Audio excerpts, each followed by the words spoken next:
Donald Trump के नए tariff policies का असर सिर्फ यूएस और चाइना पर ही नहीं बल्कि इंडिया पर भी पड़ेगा। इंडियन स्टील और फार्मास्यूटिकल इंडस्ट्रीज़ के लिए ये एक बड़ा झटका हो सकता है। ट्रंप ने 25% टैरिफ इम्पोज किए हैं स्टील और एल्यूमिनियम पर, जो इंडियन मार्केट पर डंपिंग का प्रेशर बढ़ा सकता है। चाइना पर ऑलरेडी 45% इफेक्टिव टैरिफ लग चुके हैं। इस वजह से वो अपना एक्स्ट्रा सप्लाई दूसरे मार्केट्स जैसे इंडिया और यूरोप में भेजने की कोशिश करेगा। इसके अलावा ट्रंप 2 अप्रैल से इंडियन इंपोर्ट्स पर नए टैरिफ लगाने वाले, जो जेनेरिक मेडिसिन के दाम बढ़ा सकता है। यूएस में यूज़ होने वाली 50% जेनेरिक मेडिसिन इंडिया से आती है, जो सस्ती होने की वजह से हर 10 में से 9 प्रिस्क्रिप्शन का हिस्सा बनती है।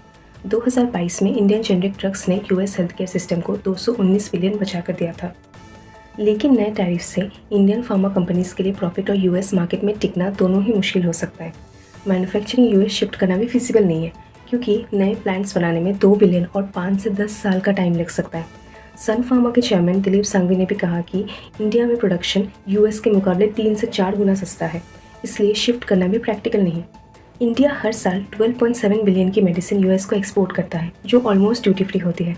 पर अगर यूएस रेसिप्रोकल टैरिफ्स लगाता है तो जेनेरिक ड्रग्स और स्पेशलिटी मेडिसिन दोनों के दाम बढ़ सकते हैं।